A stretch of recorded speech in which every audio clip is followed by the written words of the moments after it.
चलिए आज कुछ टेंस के बारे में पढ़ाई जाए, कुछ टेंस के बारे में पढ़ाई जाए। पढ़ लीजिए थोड़ा सा, इसको टेंस ना आता हो। TENSE टेंस, टेंस काल, समय, टाइम। तो इसी पे डिफिनेशन भी है, इसकी डिफिनेशन इंग्लिश में कोई पूछता है व्हाट इज टेंस, कोई पूछता है what is tense. What is tense छोटा सा याद रखना, tense means time, tense means time, याद रहेगा ना, टेंस मीन्स टाइम। छोटा सा क्यों परेशान होना, टेंस मीन्स टाइम। कोई दूसरा पूछता है, टेंस का मतलब समय है हिंदी में। कोई पूछता है बड़ा डिफिनेशन सुनाओ, छोटा नहीं कर। आप दो डिफिनेशन एक चीज़ की याद रखिए, ठीक है। दूसरा करते हैं, दूसरा इसको करना है, tense denotes the time of action and state of action, state of action. Tense denote the time of action and state of action, tense denote the time of action and state of action. Tense किसी के समय की अवस्था एवं कार्य की अवस्था को व्यक्त करता है। टेंस किसी के समय की अवस्था एवं कार्य की अवस्था को व्यक्त करता है, नोट कर लीजिए। और उसके बाद पहले एक डायग्राम समझिए। मानते हैं कि एक टेंस है, मानते हैं टेंस नाम का लड़का था, उसके कितने 3 लड़के थे। क्या 3 लड़के, 3 लड़के थे। कौन कौन, टेंस के भैया। ये टेंस नाम के एक जने गांव में लड़का रहे, उनके पहिल का बेटा नाम का रहा परजेंट, PRE।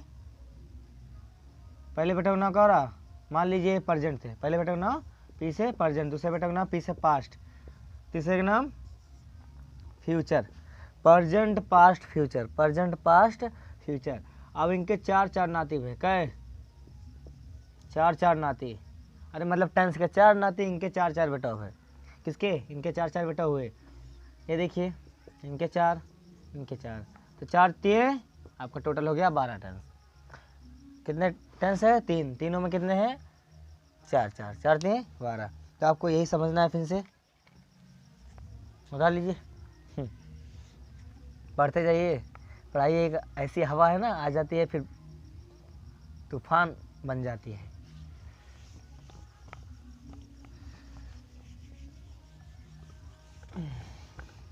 हमेशा मुश्किलों से मत घबराइएगा। जितने व्यक्ति देखिए, अगर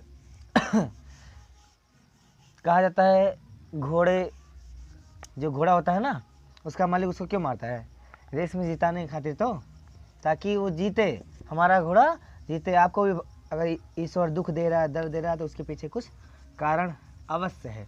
कहा जाता है कि अहंकार में जो व्यक्ति रहता है, उसे खुद का अहंकार नहीं दिखता है। हमेशा ध्यान देना। और छत पे चढ़ जाओ, खुद का मकान नहीं दिखता है, ठीक है। छत को एक दिन बहुत घमंड था कि मैं छत हूँ, लेकिन उसके ऊपर जब 2 तल्ला बना दिया गया ना, तो छत फर्श बन गया। आप भी इसी तरह हैं, बहुत अपने ऊपर घमंड मत करिए, ठीक है। देखिए टेंस, टेंस टेंस के पहले लड़का का नामकरण परजेंट, PRESENT, परजेंट टेंस। दूसरा पास्ट टेंस, परजेंट टेंस। अब बेटा हुआ टेंस लागे, परजेंट टेंस, पास्ट टेंस। तीसरा फ्यूचर, FUTURE, फ्यूचर टेंस। वर्तमान काल, भूतकाल और भविष्य काल, भविष्य काल। इनके 4, 1 2 3 4, इनके भी 4, 1 2 3 4। अब इनके भी 4, 1 2 3 4।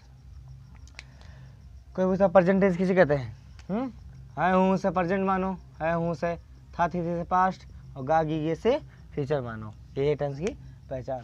पहले लड़के का नाम क्या था, यहाँ पे इसे इंडिफिनिट, INDEFINIT, इंडिफिनिट टेंस, या इसे सिंपल टेंस कहा जाता है। सिंपल प्रेजेंट या इंडिफिनिट, इसका भी इंडिफिनिट नहीं। तो इसे देखिए दूसरा continuous CONTINUOUS continuous tense. Perfect PRFECT, सही है ना, PRFECT perfect tense. Perfect continuous tense, perfect continuous, continuous की स्पेलिंग ये रही। इसका भी वैसे ही सेम उतार देना। ये पास्ट में, पास्ट इनके बेटा का नाम क्या हो रहा, अब इनका भैया नाती पनाती भैया अपन। इंडिफिनिट या सिंपल, और इसका कॉन्टिन्यूस, इसका इसी का है पास्ट, पास्ट इंडिफिनिट या simple past, past continuous, past perfect continuous, future, future indefinite या फ्यूचर सिंपल फ्यूचर टेंस, या आपका future, future continuous tense, future. तीसरा कौन नाम रखिए, कुछ है नहीं, परफेक्ट, परफेक्ट कॉन्टिन्यूस टेंस। बस यही टेंस की पहचान बस। अब इसमें सब में रहा रही आता है, अरे रहा नहीं मतलब है हूँ, पता है ना। कोई पूछता है प्रेजेंट टेंस किसे कहते हैं, जिस वाक्य में है हूँ है आते हैं उसे प्रेजेंट टेंस कहते हैं। बाकी सब की डिफिनेशन आपको अगले वीडियो में मिलेगा। आज के लिए इतना काफ़ी, बहुत आपको हार्ड लगता है। सबकी स्पेलिंग अगर लिखा है रहा परफेक्ट कॉन्टिन्यूस इंडिफिनिट, आप याद कर लीजिए, बार बार वही रिपीट होगा। क्यों, पढ़ाई एकदम आसान है, इससे पढ़िए बस, बहुत आसान है। हर चीज़ को एक मुट्ठी बना के ब्यौरा बना लीजिए। ठीक है, रखते हैं।